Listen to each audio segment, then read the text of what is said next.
Hello विद्यार्थियों, है शुरू करते हैं आज का फणीश्वर नाथ रेणु का जीवन परिचय। किसका पढ़ेंगे आज विद्यार्थियों?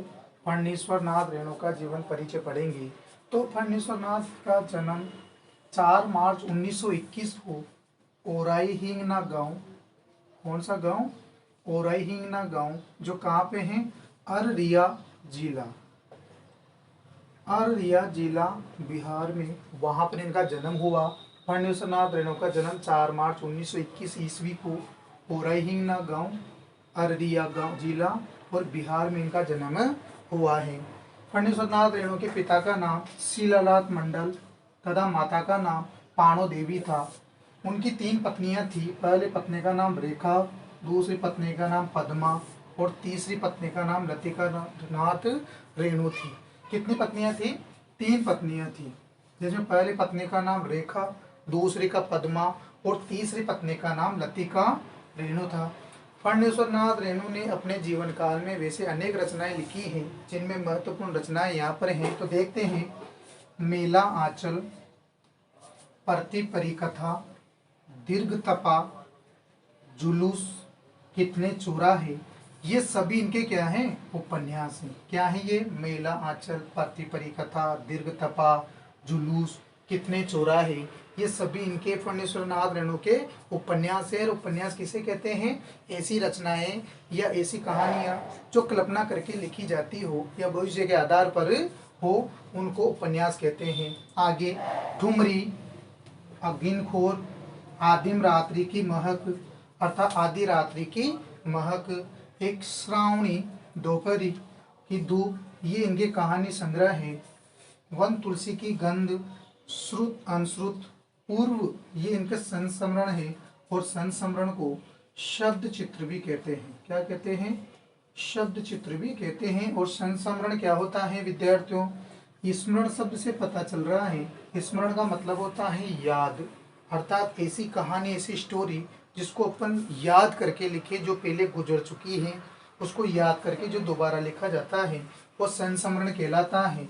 ठीक है, अर्थात पास्ट रिलेटिव होती है संस्मरण। ठीक है।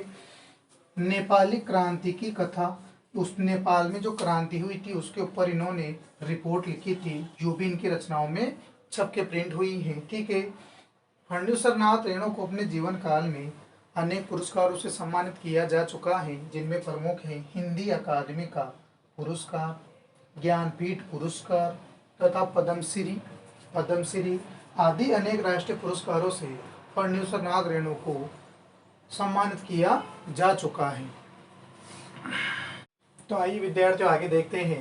फणीश्वर नाथ रेणु आधुनिक हिंदी कवियों में महत्वपूर्ण स्थान रखते हैं। क्या रखते हैं? महत्वपूर्ण स्थान रखते हैं। किनमें? आधुनिक समय के जो जितने भी हिंदी आधुनिक कवि हैं उनमें वो महत्वपूर्ण स्थान रखते हैं। आंचलिक उपन्यासकार के रूप में प्रसिद्ध कथाकार फणीश्वर नाथ रेणु का जीवन उतार चढ़ाव एवं संघर्षों से भरा है। अर्थात लगभग सभी कवियों का जीवन उतार चढ़ाव और संघर्ष से भरा हुआ था। उसी प्रकार से फणीश्वर नाथ रेणु ने भी अपने बचपन में बहुत संघर्ष किया, उतार चढ़ाव आए। उनकी शुरुआती शिक्षा भारत और नेपाल में हुई। कहाँ पे हुई फणीश्वर नाथ रेणु की शुरुआती शिक्षा? भारत और नेपाल में हुई।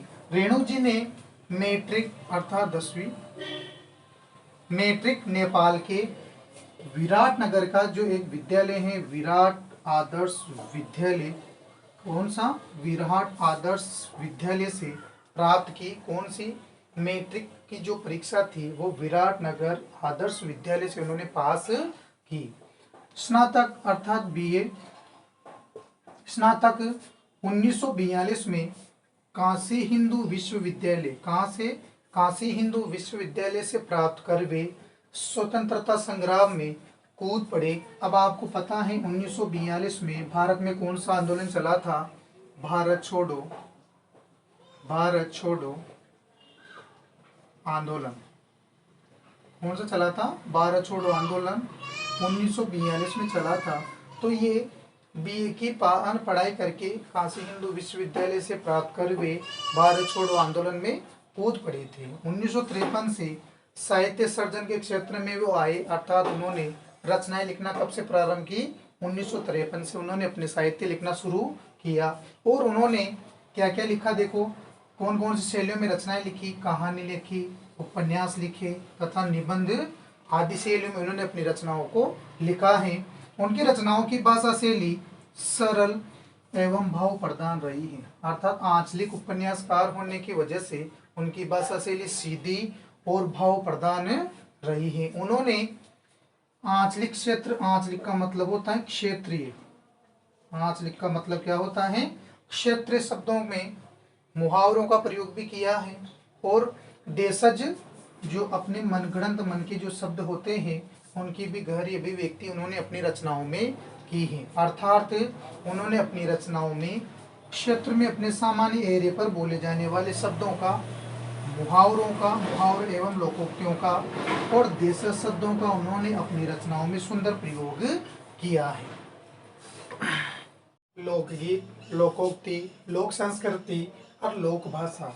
लोकगीत, लोकोक्ति, लोक संस्कृति और लोक भाषा और लोक नायक की अवधारणा ने भारी भरकम चीज और नायक की जगह अंचल को ही क्या बना दिया, उन्होंने अपनी रचनाओं में नायक बना डाला। क्या बना डाला, नायक बना डाला। अंचल का मतलब क्षेत्र को ही, अर्थात आंचलिक उपन्यासकार होने के कारण उन्होंने अंचल को ही अपनी रचनाओं का प्रमुख नायक, प्रमुख हीरो बना दिया था। उनकी रचनाएं इस अवधारणा को भी पुष्ट करती हैं या साबित करती हैं कि भाषा की सार्थकता किसमें है, बोली के साहचर्य में ही डिपेंड करती हैं। अर्थात उन्होंने कहा कि भाषा कब सार्थक है, जब बोली होगी, बोली में ही उसकी, बोली के साहचर्य में ही भाषा की सार्थकता डिपेंड करती है।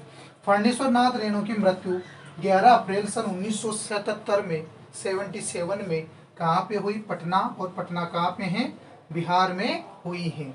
कब हुई, 11 अप्रैल सन 1977 में या 77 में पटना बिहार में फणीश्वर नाथ रेणु की मृत्यु हुई। तो ये था विद्यार्थियों फणीश्वर नाथ रेणु का जीवन परिचय।